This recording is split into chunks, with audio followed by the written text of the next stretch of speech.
أنا صوت مدفع الإفطار، الصدفة اللي اتحولت لعادة وتقليد. بجمع كل البيوت على سفرة واحدة في نفس الوقت. أنا الصوت المصري اللي خرج من القاهرة وسافر للبلاد العربية.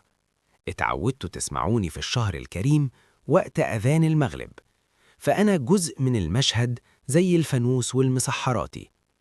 بداية حكايتي كانت سنة 865 هجرية في عهد المماليك، لما ابتدى السلطان خش قدم يجرب مدفعه الجديد في وقت الغروب في أول يوم في شهر رمضان.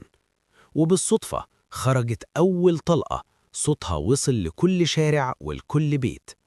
كل الناس سمعت صوتي لدرجة إنهم افتكروا إن ده إعلان رسمي من السلطان لميعاد الإفطار.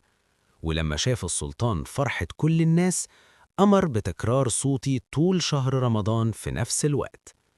وكانوا بيسموني كمان مدفع الحاجة فاطمة، وده علشان أنا للمرة التانية صوتي كان عالي ووصل لكل شارع والكل بيت.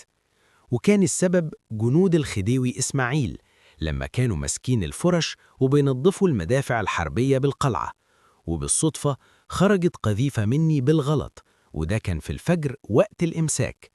الناس كانت فاكرة إن ده أمر من الخديوي بالامتناع عن الأكل، وإن هو ده وقت الإمساك.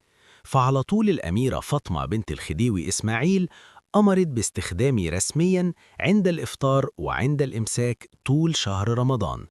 فيا مصريين، أنا مدفع رمضان اللي ليه مكانة خاصة. أنا الصوت اللي بيجمع كل المصريين في لحظة واحدة. كل بلد ليها طريقتها، بس الأصل واحد.